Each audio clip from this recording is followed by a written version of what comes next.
Hello everyone, this is Leon Peta from the Geopolitical channel. Well, everyone is worried about this situation involving the Strait of Hormuz around Iran, Kuwait, Bahrain, Saudi Arabia, and so on. Because this is going to have a huge impact involving fuel and fertilizers, and well, without fuel there's no way to transport things, and without fertilizer it heavily affects Brazilian agriculture. What is that? It's the backbone, right? It's the main part of how the country works today. It's agriculture. Whether you like it or not, it's agriculture. So we have to come up with strategies based on that, either to reduce this dependence, right?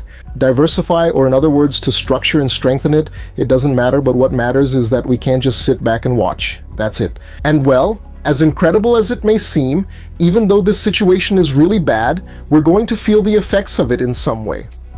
There is in the future a window of opportunities that may arise for Brazil. But of course it will depend a lot on how we develop these strategies and, most importantly, how we apply them. Let's take a closer look at this in today's video. But if you're new to the channel, welcome, subscribe, and if you've been around for a while, I'll just ask one thing.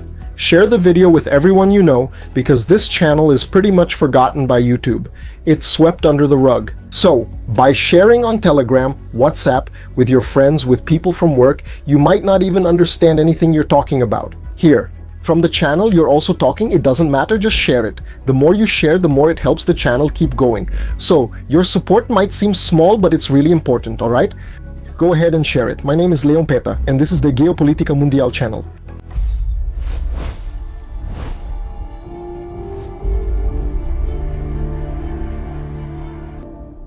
The high-intensity conflict involving Iran, Israel, and the United States affects not only the region, but also creates a shock that can deeply reshape the global economy and energy policy. It may sound like an exaggeration, but that's the potential of this conflict if it continues at this intensity. I say this because the world is based on interdependent supply chains and highly integrated logistics flows, where any major disruption in the Persian Gulf quickly spreads through the energy, capital, food, and transportation markets, creating an environment of simultaneous economic slowdown, inflationary pressure, and financial volatility. And before some know-it-all nationalist starts complaining with a sarcastic "congratulations to those involved," it's important to make it clear that no country is able to produce everything within its own territory, none without exception. So this global supply chain was inevitable. That's why this conflict, which started in February 2026, comes as a turning point capable of changing both the energy balance and the very architecture of the international economic order. The main channel through which this crisis spreads is the most obvious one, which is the interruption or threat to the energy flow that passes through the Strait of Hormuz, one of the most critical strategic choke points in the world. Approximately 1/5 of the oil consumed on the planet, as well as very large volumes of liquefied natural gas and fertilizer, pass through this route every day. A blockade, even a partial one, already creates immediate supply shocks that are directly reflected in the prices of energy commodities. In just a few days of conflict, we are seeing that the markets are reacting with sharp increases in oil prices, driven both by the actual reduction in supply and by the perception of risk and the expectation of prolonged scarcity. This increase in energy costs triggers a classic process of cost-push inflation. Oil and its derivatives are fundamental inputs for all sectors of the modern economy. It's not just fuel for transportation, but also petroleum derivatives, which affect agriculture, heavy manufacturing, and even technology production. The rising cost of diesel and gasoline increases global logistics costs, puts pressure on entire supply chains, and raises the final price of all goods and services. Since transportation of goods is something basic, if its cost goes up, the prices of everything go up together, just like the tide rising and lifting all the boats. And this brings a dilemma to monetary authorities, whether to contain inflation through restrictive monetary policies or to avoid an even sharper slowdown in economic activity. The Persian Gulf region and Iran itself hold important positions in the production and export of key chemical inputs, especially methanol and various petrochemicals, used in construction, the textile industry, and the production of heavy industrial materials. And when these flows are interrupted or reduced, a cascading effect occurs that spreads throughout global manufacturing chains. Factories in Asia, Europe, the Americas, and any other highly industrialized region start to face shortages of inputs and rising costs, affecting everything from industrial goods to final consumer products. At the same time, a very large share of Qatar's LNG exports depends on passage through the Strait of Hormuz, and any instability in this highly strategic route reduces the predictability of energy flows, putting even more pressure on international energy prices and increasing the operational costs of various industries around the world. The increase in geopolitical risk reduces investor confidence, raises insurance costs, and creates high volatility in global assets. Stock exchanges tend to record declines, while investors reassess positions in assets considered riskier. Economies deeply integrated into global industrial chains become particularly vulnerable, especially those highly dependent on imported energy. Even already heavily burdened strategic sectors, such as semiconductors and advanced hardware, begin to suffer indirect impacts, because modern technological production depends heavily on stable energy and highly synchronized logistics chains. In the forex market, the dollar often strengthens during international crises, serving as a safe haven. This movement creates significant pressure on emerging economies, which often have external debts denominated in dollars. As the American currency appreciates, the real cost of these financial obligations also increases, raising the risk of macroeconomic instability in countries that are already facing high international financing costs. At the same time, capital flows become more unstable, with investors withdrawing resources from these emerging markets and placing these assets in safer markets. Another critical system affected by the crisis is global food security. The Persian Gulf also serves as a key logistical corridor for fertilizers and essential agricultural inputs. Disruptions in these routes increase the price of these inputs. At the same time that rising energy costs make agricultural production itself more expensive, higher fuel prices increase the cost of transportation, irrigation, fertilization, and agricultural mechanization, putting pressure on the entire food production chain. This dynamic shows a fundamental interdependence between energy, fertilizers, and food production.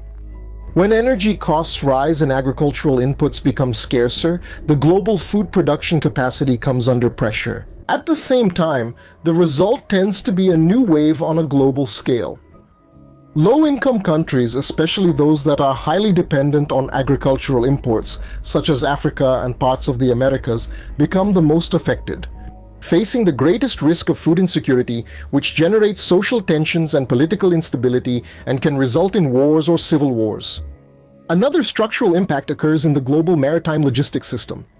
More than 80% of world trade depends on maritime transport, and a large part of this flow passes through a limited number of strategic choke points. Instability in the Persian Gulf is very likely to also affect the Red Sea, which forces shipping companies to reconsider traditional routes, leading many ships to go around Africa via the Cape of Good Hope. This alternative greatly, but really increases distances and costs. That's because geography is fundamental. Things need to move from one place to another and pass through other places in the process. The distances that things need to be transported make a difference. This raises or lowers operational costs because it involves fuel consumption, insurance costs, and delivery time. This reconfiguration of maritime routes tends to generate additional congestion in strategic channels such as the Suez Canal and puts pressure on other global routes like the Panama Canal. The result, then, is a more expensive, slower logistics system that is structurally more vulnerable to new shocks. And here something interesting starts to appear for Brazil. In this scenario of geographic redistribution of trade routes, certain regions gain strategic importance. Among them, the South Atlantic, which emerges as an important logistics corridor linking South America, Africa, and Asia. The increase in maritime traffic in this region raises the strategic value of ports with high operational capacity and good logistical connectivity. For Brazil, this transformation brings both risks and opportunities in the short term. The country, obviously, also suffers from the global inflationary effects of rising energy and transportation prices.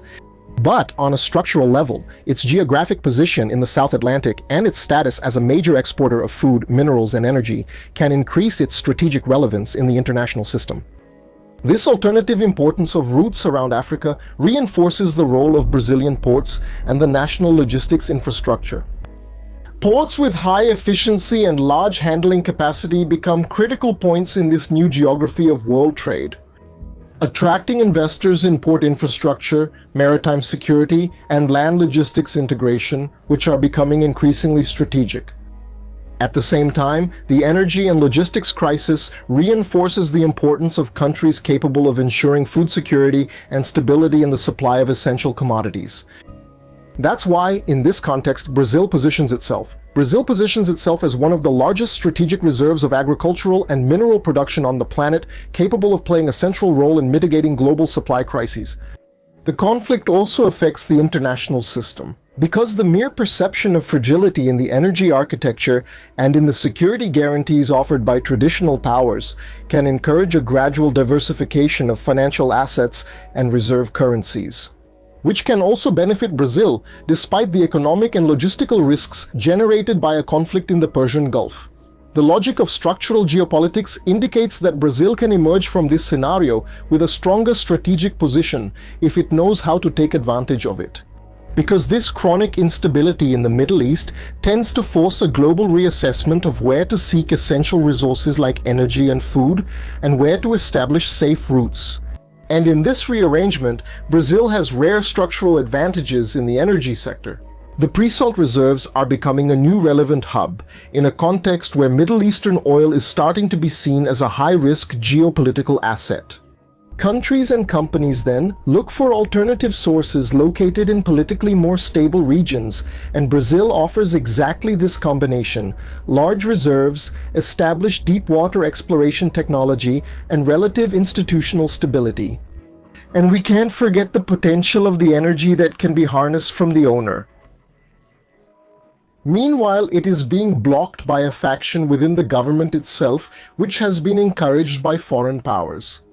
The pre-salt oil, with high productivity per well and competitive operating costs, can turn the country into a strategic supplier outside the direct orbit of OPEC. In a scenario of recurring blockades in the Gulf, Brazilian production, which does not depend on vulnerable straits to reach the international market, becomes an energy security asset, both for the West and for major Asian consumers. At the same time, high oil barrel prices increase tax revenues and royalties. Another important transformation is taking place in the geography of global maritime routes, if bottlenecks like the Strait of Hormuz and the Red Sea corridor become unsafe. International trade tends to shift a large part of its traffic to routes that go around Africa. Via the Cape of Good Hope, this shift puts the South Atlantic back at the center of global logistics. What has been treated as a peripheral space since the construction of the Suez Canal is now beginning to acquire increasing strategic relevance for the flow of energy, food, and raw materials. And in this context, Brazil could gain some prominence as the main geopolitical player in the South Atlantic. With the largest coastline in the region, the only relevant port infrastructure in the surrounding area. The country takes on a central role in the security and operation of this expanded maritime route. Something that would be fully taken advantage of if we had a stronger navy and, above all, some nuclear submarines. If this trend persists for a few decades, it creates a scenario where Brazil will inevitably have to turn its attention back to the sea, feeling compelled to seek greater regional diplomatic influence.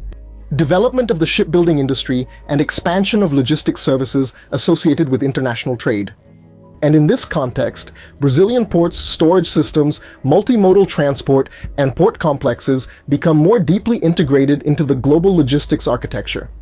And at the same time, this growing instability in global food chains reinforces a third strategic axis: Brazil's role as a food supplier for the international system. In a world pressured by conflicts, logistical disruptions, and rising fertilizer costs, the ability to produce large volumes of food becomes a central element of global security. Here, I need to make it clear that this idea that Brazil is the breadbasket of the world is something downright stupid. A large part of Brazilian territory has land that is hostile to food production. We only produce a lot because of a combination of engineering, genetics, and experience in grain production. Combined with the extensive soil improvement on this land, using large, enormous amounts of fertilizers on these hostile lands, only part of Brazil is naturally good for production with the use of very little fertilizer. So, for us to reach this potential of being a major food supplier, we also need to ensure the supply of fertilizers and pesticides. Brazil, along with a few other countries, has a large territorial scale, abundant water resources, a relatively clean energy matrix, and agricultural technology and expertise capable of sustaining high levels of productivity. This combination allows the country to quickly respond to increases in global demand for Brazilian food, grains, proteins, and biofuels. They become strategic assets for importing countries that seek to diversify suppliers and reduce vulnerabilities. And the increasing digitalization of agribusiness, combined with the expansion of tropical agricultural technologies, the use of drones and artificial intelligence, can further enhance this productive response capacity. There is also a relevant diplomatic element in this scenario, which involves maintaining pragmatic relations with multiple centers of power. If Brazil manages to maintain its balance in the future between the United States, China, Arab countries, and partners from the global south, Brazil can preserve its ability to act as a relatively neutral supplier in a fragmented international system. This position increases its strategic usefulness for several key blocks. And what if Brazil adopted a different financial policy focused on attracting capital and presenting itself as a safe haven for investments? By following the example of the Gulf countries, especially the Arab Emirates, Brazil could even become a continental and green version of Switzerland. But again, for that to happen, it would be essential for Brazil to have a strategy focused on the long term and, in the case of agribusiness, to think about infrastructure supporting agribusiness. And when I say that, I'm not just talking about roads, railways, or things like that, but about an industry that serves as a backbone for the functioning of agribusiness itself. In other words, while many people who are limited and see things in a binary way, see a good versus evil duality that doesn't really exist. As if Brazil had to choose between the path of industrialization or becoming a supplier of commodities. Brazil can actually pursue its industrialization by producing the necessary mechanisms for the operation and expansion of agribusiness itself. In other words, combine industrialization with the export of commodities. Both things should be seen and considered together. We can produce affordable drones for tasks that increase the scale of agribusiness, expand the industrial hub for the production of fertilizers, pesticides, and other chemicals. Develop cutting-edge technology in the field of bioengineering, not only focused on agriculture but also on livestock.